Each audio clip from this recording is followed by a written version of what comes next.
However, it must be noted that Avicenna wants the movements of the heavenly bodies to be the cause of our choices, not only by chance, as was said above, but by themselves. For he supposes that the heavenly bodies are animated. Wherefore it must be, since the celestial movement is from the soul and is the movement of the body, that just as inasmuch as it is the movement of the body, it has the power of transforming bodies, so inasmuch as it is from the soul, it has the power of impressing upon our souls, and so the celestial movement is the cause of our wills and elections.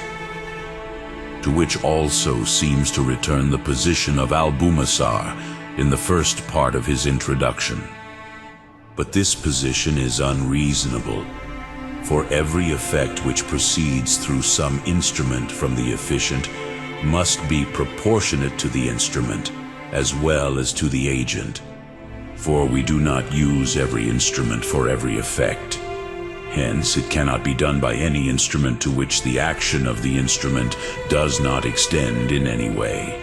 But the action of the body does not in any way extend to the alteration of the intellect and the will, as has been shown, except perhaps by accident, inasmuch as the body is altered by these, as was aforesaid.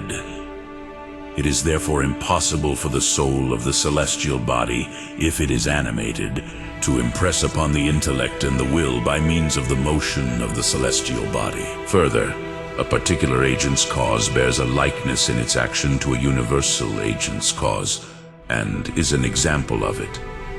But if a human soul were to impress something upon another human soul by bodily operation, as when it spreads its intelligence through the signification of the voice, the bodily action which is from one soul does not reach another except through the medium of the body. Perceived, its signification reaches the understanding. If, therefore, the heavenly soul impresses something upon our souls through a bodily movement, that action will not reach our soul except through a change in our body. This is not the cause of our choices, but only an opportunity, as is clear from the foregoing. Therefore, the heavenly movement will not be the cause of our election, except by chance only. Again, since the mover and the motion must be at the same time, as is proved in Physics 7, it is necessary that the motion reach from the first mover to the last thing that is moved, in a certain order, namely that the mover through that which is nearest to him moves that which is remote from him. Now our body is nearer to the celestial body which is moved by the soul united to it, than the soul, which has no order to the heavenly body except through the medium of the body, movement.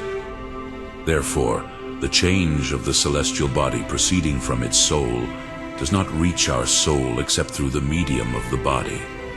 But to the movement of the body the soul is not moved except by accident, nor does choice follow the change of the body except by occasion, as has been said.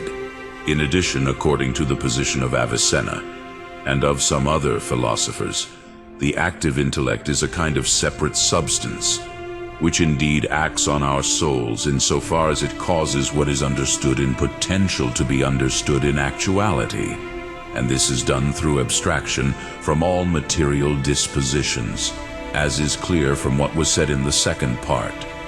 Therefore, what acts directly on the soul does not act on it through bodily movement, but rather through abstraction from everything corporeal. Therefore, the soul of the sky, if it is animate, cannot be the cause of our choices or understandings through the movement of the sky. By the same reasons it can be proved that the motion of the sky is not the cause of our choices through the power of a separate substance. If one supposes that the sky is not animated, but is moved by a separate substance,